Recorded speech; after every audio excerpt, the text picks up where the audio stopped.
सोचने लगी कि इतना बड़ा कलयुग आ गया है, अब बच्चों का कष्ट कैसे नष्ट होगा, बच्चे हमको कैसे मिलेंगे, बच्चों को बहुत बड़ा दुख होगा। अपने मन में इस तरह जात सोचने लगी।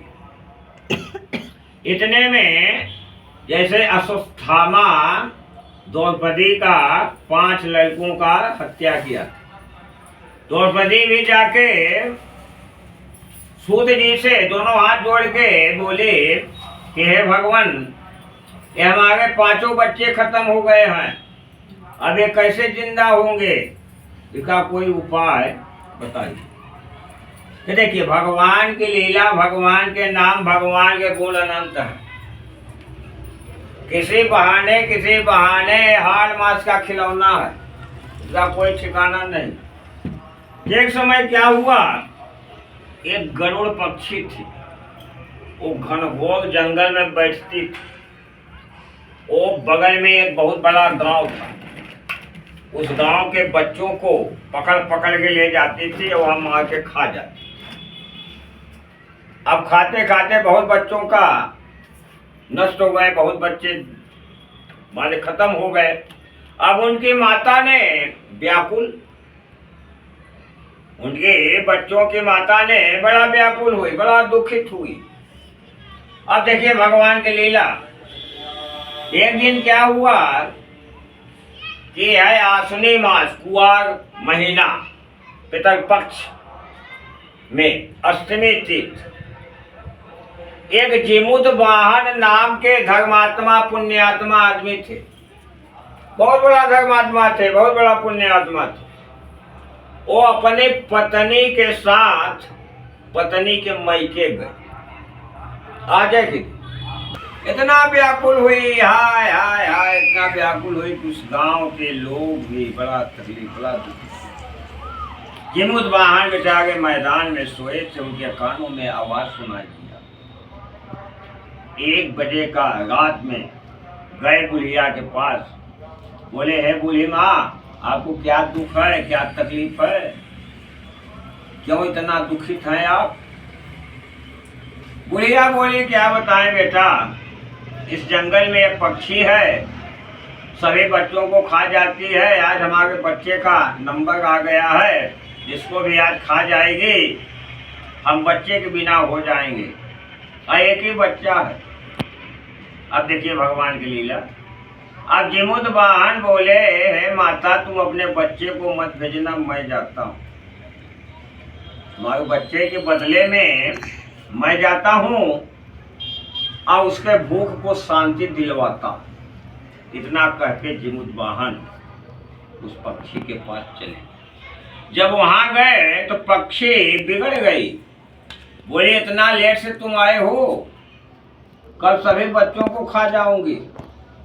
जिमुद वाहन बोले हे पक्षी देवता, आप अपना हमारा मांस खा के तो अपने भूख को शांत कर लो, इसके बाद आगे जो भी कुछ करना है कर लेना। बायां अंग जिमुद वाहन ने उस पक्षी को दे दी, अपना बायां अंग खा के खाने लगी, खा चुकी। इसके बाद जिमुद वाहन ने दाहिना अंग घुमा दिया। तो पक्षी सोचने लगे कि बायां अंग पहले मैं जो खाते थे तो बच्चे खत्म हो जाते थे, और इसका खाया हो तो बच्चे जिंदा है। मन में अपने सोचने लगे। तो पूछे पहले तुम अपना भूख को शांत कर लो, इसके बाद पूछो आप कौन। कहा ना, पहले आप बता दीजिए तब मैं खाऊंगा।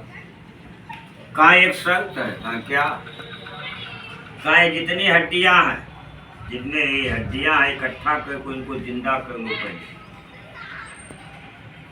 गरुड़ पक्षी सभी हड्डी को, एक एक हड्डी को बीन बीन के इकट्ठा करने के बाद समुद्र में नारायण विष्णु भगवान वहां से वो जल लाई, अपने योग माया से उस हड्डी पे सींच दी। सींचने के बाद बड़े बड़े बच्चे, छोटे छोटे बच्चे जिंदा हो। जब जिंदा हो गए बढ़िया। तो जिमुतवाहन ने सोचा कि हे, इतने बच्चों को ये खा डालिए, मन में सोचा। तो जिमुतवाहन दोनों हाथ जोड़ के बोले कि हे गरुड़ पक्षी, इतना बड़ा पाप क्यों करती हो? अब इन बच्चों को आज से तुम संकल्प ले लो कि बच्चों को कभी नहीं खाऊंगी, अपने धाम को चले जाओ। बच्चे बेचारे दौड़ते दौड़ते अपने माँ के पास पहुंचे। जब माँ ने अपने बच्चों को जीवित देखा, आज के दिन अष्टमी तीज, बुआग महीना, पितरपक्ष, कृष्ण पक्ष में जैसे ही माँ ने अपने बच्चों को देखी, गले से छाती से लगा बिलख बिलख कर।